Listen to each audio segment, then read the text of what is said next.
भारत की पहली संसद ने बहुमत से इस देश को लोगों का देश करके चुना, जिसका नाम भारत है। We the people of India, ये पहली बार हुआ है इतिहास में।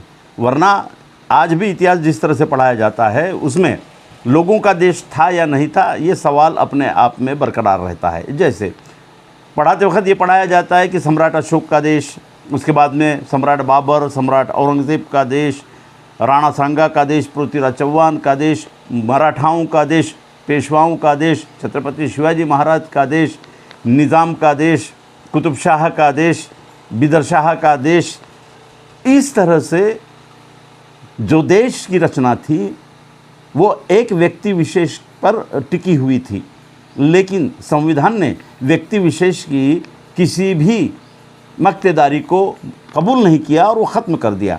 अब लोग, view the people of India, और ये संविधान की ताकत जिन्हें नहीं चाहिए, वे जो इस देश की साधन संपत्ति, शिक्षा और सारे के सारे इकाइयों की मिल्कियत चाहते हैं परंपरागत पद्धति से, वे संविधान के विरोध में हैं।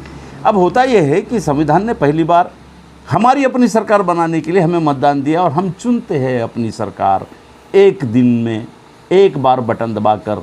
इसका दूसरा दुखदाई पहलू ये है कि हम इस एक ही दिन के मालिक हैं, और जिस दिन हम मतदान कर देते हैं हमारी कीमत शून्य हो जाती है, और जिनको हम हमारे प्रतिनिधि, we the people of India के प्रतिनिधि कह के चुन कर देते हैं, वे भी उसी परंपरागत सिस्टम का हिस्सा बनते हैं। वे लोगों के प्रतिनिधि छोड़कर मालक बन बैठते हैं। आप देख रहे होंगे संसद में गए हुए सांसदों की भाषा देखिए, आमदारों की भाषा देखिए, मंत्रियों की भाषा देखिए, कहीं से भी ये लोगों के लिए जिम्मेदार लगते हैं। उनकी भाषा ज़रा गौर से आप देखिए। हिंदू मुस्लिम ध्रुवीकरण, धर्म के नाम से नफरत, एक दूसरे पर चढ़ाई के लिए उत्तेजना देना, ऐसे मुद्दे जिनसे रोज़मर्रा की ज़िंदगी से ना हिंदुओं का भला होता है, ना मुसलमानों का, ना किसी का, लेकिन उन्हीं मुद्दों को वो केंद्र में लाते हैं। तो संविधान ने तो हमें बहुत कुछ दिया, लेकिन जिस सिस्टम को डेवलप किया गया उस सिस्टम में हम लोग मतदान के बाद जीरो हो जाते हैं। इसलिए बाबा साहब आम्बेडकर जी ने एक बहुत बड़ी बात कही थी कि लोगों को, सरकार को और प्रतिनिधियों को वापस बुलाने का भी अधिकार चाहिए।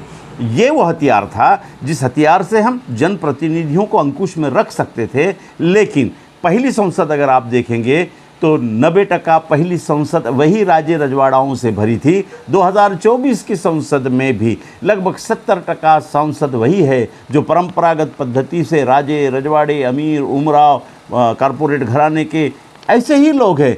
आरक्षण से जाने वाले लोगों का कुछ बैकग्राउंड आंदोलन का और वैचारिक भूमिका का है, लेकिन आजकल आरक्षित जगहों से भी ऐसे लोग चुने जा रहे हैं जो व्यवस्था के साथ हाथ मिलाकर उनकी बोली बोले। यही हमारा प्रॉब्लम है। View the people of India, हम भारत के लोगों का पहली बार देश बना है 1947 के बाद। आम्बेडकर जी ने जो कहा था कि जो प्रतिनिधि सुनेंगे नहीं, जो सरकार सुनेगी नहीं, उन्हें वापस बुलाने का अधिकार जनता को रहना ही चाहिए।